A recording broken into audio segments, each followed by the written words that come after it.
రేవంత్ రెడ్డి 6 నెలల కింద ముందు అన్ని జాగ్రత్తలు చూసుకోవాలి. నువ్వు కాంగ్రెస్ పార్టీనా? పచ్చి కాంగ్రెస్ మేము. ఇప్పుడు ఎట్లా అనిపిస్తుంది కాంగ్రెస్? బాగా ఇంకా ఓటుతోనే చెప్తారు. ఇక అందరూ చెప్పుకొని కొట్టేటట్టున్నారు. మేము మాకు ఏం చేయాలి? తినే ముద్ద నోటి దగ్గర వచ్చి తీరా గుచ్చుకుంటే ఏమవుతుంది? ఆకలి పోతుంది. కాంగ్రెస్ పార్టీలో తిరిగినావు? కాంగ్రెస్ పార్టీ తిరిగినావు. మరి ఇప్పుడు ఓటేసే పరిస్థితి ఉందా? అందరూ ఓటు అడగదాన్ని పోతే చెప్పుతో కొడతారు. చెప్పు మీద కొడతారు. మీరు తిరిగే పరిస్థితి లేదు. లేదు. పైన అధికారులు పైన నాయకులు ఏమంటారు? అంత మంచిగా ఉంది, అంత మంచిగా ఉంటారు. ఇదంతా గోల అవసరమా? సరే, ఇక్కడ ఉన్న మీ ఎమ్మెల్యేకి చెప్పపోయినా మరి? ఎమ్మెల్యే చేస్తే ఏం చేస్తుంది? ఎమ్మెల్యేకి తెలుసు. ఏ గవర్నమెంట్ అయినా ముందు డీడీ కట్టుకోవాలి.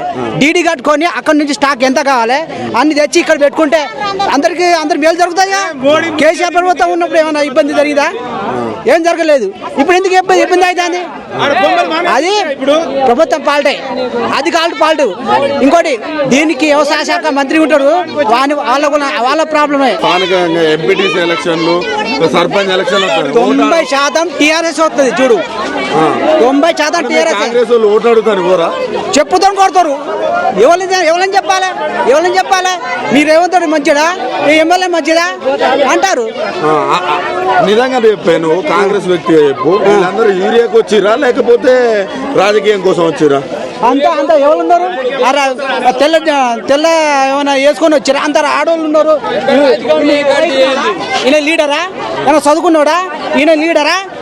ఈయన ఎవరు? అంటే మరి మీ పార్టీ ఏమంటున్నా అంటే మొత్తం రాజకీయాలు చేస్తానికి వస్తారు, యూరియాకి రావట్లేదు అంటారు. తప్పు మాట అది.